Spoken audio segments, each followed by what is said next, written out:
Ouais, salut, bienvenue dans ce tuto qui a pour objectif de te permettre de te rendre compte en fait de ce que tu as à comprendre dans ce chapitre. Tu as sous les yeux en fait différentes fonctions. Ici on a des types de fonctions et puis toutes ces fonctions là elles sont en fait à maîtriser. Attention, on parlera des quatre premières pour le niveau 1. On peut également considérer que la cinquième est aussi pour le niveau 1 mais dans une moindre mesure. Et puis les fonctions homographiques, racines et exponentielles sont vraiment réservées au niveau 2. Donc on a le nom, mais on a aussi toujours une expression fonctionnelle qui y est associée. Tu es coutumier de ces écritures ici.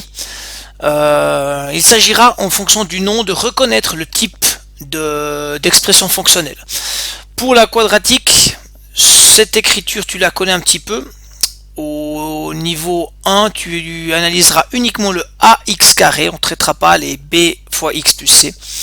Et puis par contre, cette forme-là, tu la connais un petit peu moins. Ça, c'est tout à fait nouveau pour les élèves de niveau 2. Et puis ensuite, on a différentes fonctions qu'on va aussi étudier. Ces fonctions, elles ont souvent des types de graphiques, donc ça a des noms. Et puis ici, tu as une colonne qui te sera utile. Tu peux aller faire les différents ateliers. En fait les 6A, 6B jusqu'à 6F, et ça, en fait le 6B s'occupe que des quadratiques, le 6D que des homographiques. Donc pour les élèves de niveau 1, il est important vraiment de faire le A, une partie du B, et puis le C un petit peu, et tous les autres vraiment il faut aller maîtriser ces 5 premiers ateliers. Celui-ci est hors objectif, le F.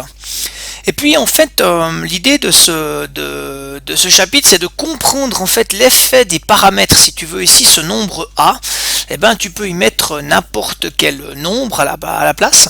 Et puis il s'agira de comprendre un petit peu les effets de ces paramètres. Alors pour te donner une petite envie, je vais te donner un petit peu on va reprendre ici une affine, et puis on va juste voir un petit peu qu'est-ce qu'il en est de l'étude de ces paramètres. Premièrement, je te signale que tu as en parallèle un autre document que normalement tu viens de voir, et je te rappelle qu'ici les différentes fonctions et leurs propriétés, tu trouveras dans ton aide-mémoire les fonctions linéaires et les fonctions affines, les fonctions quadratiques. Et puis ici on parle bien de ces droites là. Alors qu'est-ce qui fait que la verte est plus pentue que la grise et que la rose est descendante, etc. Et ben on va le comprendre, tu vas voir maintenant. Voilà, donc l'idée ici, tu te trouves dans un système, enfin c'est une fonction qui est représentée ici en vert, et puis ici c'est du type ax plus b. Alors le a il vaut 0,71, tu vois ici je peux le faire varier, ce a je peux le faire évoluer, et on voit que le a il a un effet sur la droite. Et puis le B, ici, moins 1,89, tu vois, je peux aussi le faire évoluer, je peux le faire descendre un petit peu plus, le faire monter. On voit tout de suite ici, avec l'analyse de ces paramètres, quel est l'effet de ce B. On voit bien que ça fait monter ou descendre la droite. On va rester à peu près ici. Et puis, on voit très très bien l'effet du A, en fait, qui incline. Plus il est grand, plus ça incline la droite.